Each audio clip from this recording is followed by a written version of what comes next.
All right, now that I've got the toe boards patched in, I'm going to start cutting these seat risers out. I cut this one out whenever it was up on the rotisserie for the most part, and then I realized how much structure they add to it. So I stopped what I was doing and left it attached. I've gone ahead and cut it completely off there now. And you can see it's not in terrible shape. It's a little rusty around the edges. Maybe I can save it. If I can't, it's no big deal. They're not that expensive. Still got to cut the other one out, but I figured before I get too far, I should probably order some parts. All right, I've ordered some parts, and let's see if they've arrived. Oh, look, they have. Super duper. Got a new floor pan. I've got a new trunk floor pan. I've got new frame rails, new inner valance for the back, trunk floor drop-offs, a new tail panel, and the piece de resistance, a Ridetech 4-link. 4-link comes with all the necessary pieces and parts and some instructions. I haven't delved into it yet, but I'm going to use the cradle to help me set the frame rails. And since I don't have room in the garage, we're going to set it up out here on the back deck because, you know, that's probably the most level surface that I have to work with. All right, we've taken the floor pan and the trunk floor pan and set them up there on kind of this rough jigging and getting her put together. I want to set this together and take measurements, so we're going to find a center line to it. The trunk floor had a little bit of ridge in here to accommodate the drive shaft tunnel, but it didn't line up with the flange on the floor pan, so we had to beat that flat. We've got it clamped together here, supported. We're going to do some measurements and set the frame rails and see how it looks. So far, so good. Okay, so we realized that this wasn't going to be an afternoon in the sun drinking beer and putting together Lego pieces, so I've had to move the project inside. I took down my poly walls on this end, I got the car up on the rotisserie, got the cribbing stacked over here, and now I've got some room to work. Something I don't like about my current garage configuration is I've got some wasted space here. I know I'm storing some stuff, but I think that I could have more room to work if I moved the car over there and moved that stuff over here to work on it. Let's make that happen. There we go. We got the floor and floors and everything set up over here. I've got it on the cribbing so it's supported on all four corners so that I can adjust it easily. I've got the main floor area set up on sawhorses, and I've got a bucket full of scrap wood there for shimming it up and getting it level and straight and square. I've also got the Camaro over here so that I can crawl around on it and take measurements and stuff as I need to. And we'll see if we can't put this thing together.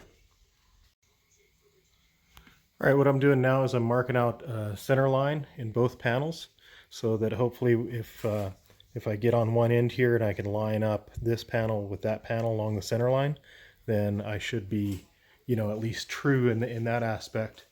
What I'm doing is I got my level here and I've got a little plumb bob made up with a washer and some string, and then I just measure across here and put that string right in the center, and then use my little Sharpie here and make a little silver mark there, and kind of do that in a few different spots, like I did one up here in between the subframe mounting points here and here. I've got me a little center line mark there, and I'll make one here and another one back here on the main panel to make sure that they line up, and then I'll do the same thing on the trunk floor panel here, and then hopefully that'll help me get things straight. All right, I've got a center line marked out in both panels, that panel there and in this one here, as well as the 4-link. Put a center line on that. I tipped the Camaro up on its side so it's easier to look at. The next thing that I've got to do is try and get this 4-link cradle sitting in here a little bit better. I've just got the frame rail sitting on here, but you can see that there's a significant gap here and as well on the other side. And that's because of the ridges in the floor here, as well as the ridge in the floor here. I've got to massage those down and try and get this cradle to sit in there nice and flush. See what I can do.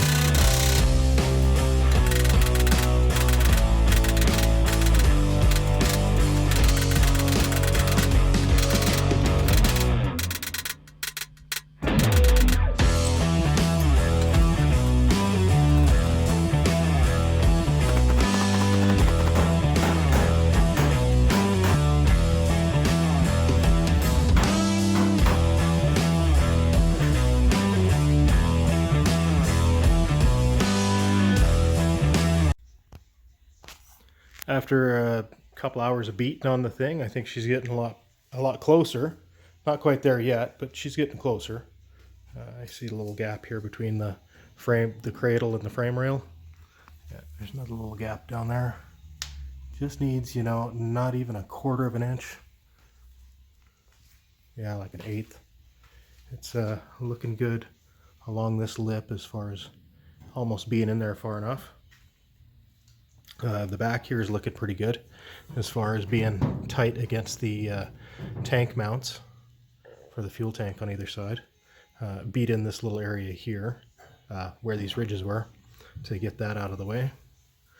And I think she's looking all right. I'll pull that cradle out of there and show you how much I've beat on it. Got the cradle on the floor over here, and up in here you can see where I've been beating on it. All along in here.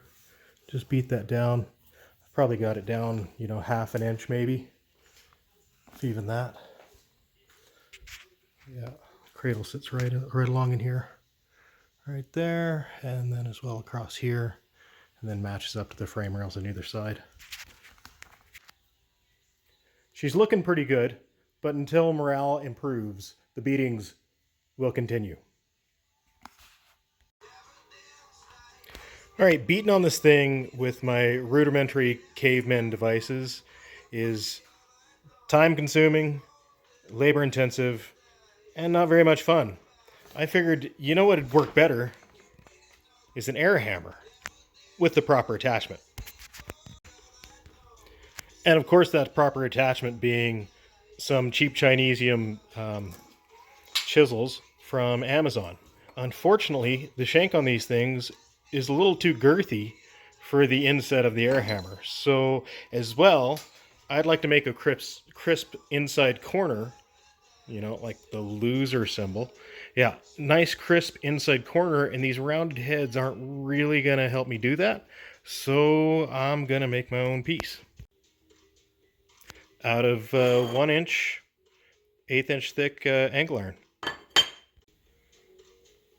I already made a prototype and screwed it up because I tried to bend that corner down to make the profile of it a little bit more roundy.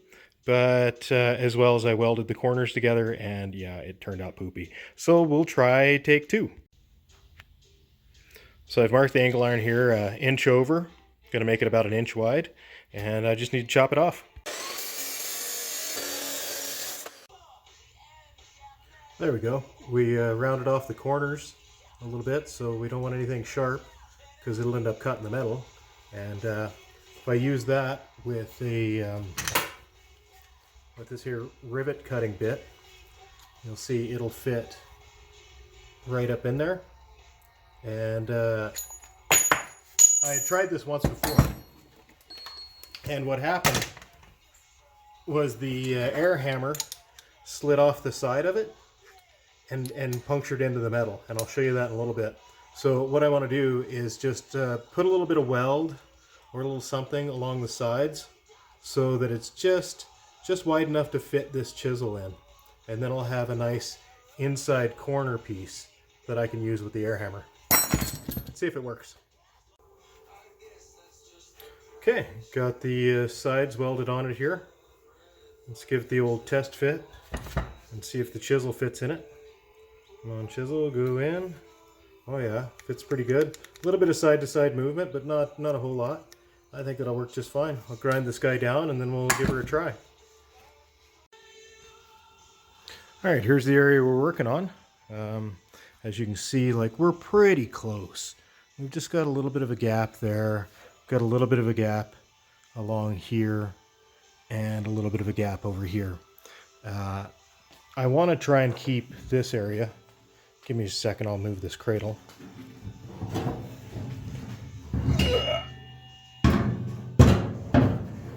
There we go. Got that moved out of the way. You can see this area here. That's where I was hammering on it. With the prototype, you can see the chisel slipped off and it hit the panel there and kind of broke through.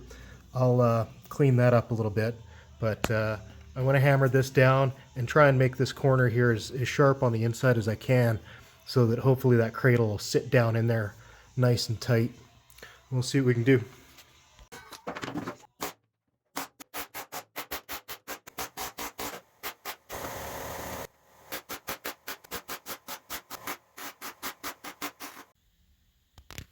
All right, after hammering on it for a little bit with that little chisel that I made, we check the fitment again. Got it clamped in. It's looking pretty good, getting tighter all the time. Getting tighter all the time. And here it is without the cradle. You can see where I've been beating on it. The problem is it's starting to tear in the corner. The metal's getting really thin. This little corner piece worked really well right in the corner, but I need to move this metal up that way. And this little guy just doesn't do it very well. It wants to jump out. Wants to jump off the chisel there, and then the sides blew out on it. And I realized that I need to do a different plan. So I'm back to the air hammer.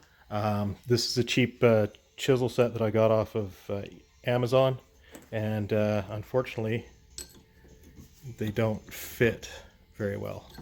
Here's the chisel that came out of the thing. So this is the original chisel for this air hammer. See how that slides in real nice. Nice and easy, no binding, very little binding anyway. Here's this guy, and it gets kind of in there. It's tight, but it kind of gets in there. The next guy. Oh, yeah, no, not gonna do it, Captain. Too bad they're all like that. This one here. Oh, we might have a winner. Okay, so 1 out of the 4 is worth a shit. Let's give it a try. All right, I oiled up the shaft and crammed it in the hole. Let's see if she does anything.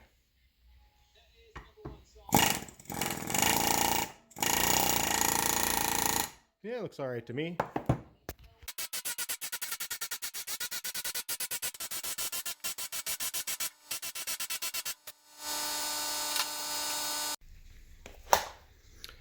All right, that worked pretty well. I was actually able to hit it on this side here and push that whole shelf in a bit, and then it was able to work that corner, make that corner nice and uniform across there.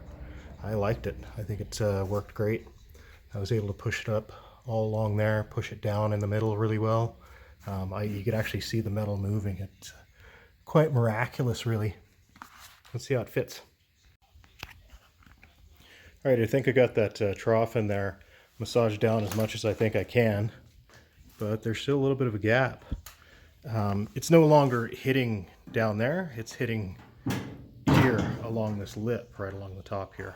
So I'm gonna need to massage that out a little bit to get this thing sitting down in there nice and tight, because I definitely want it all to fit together really tight, really well.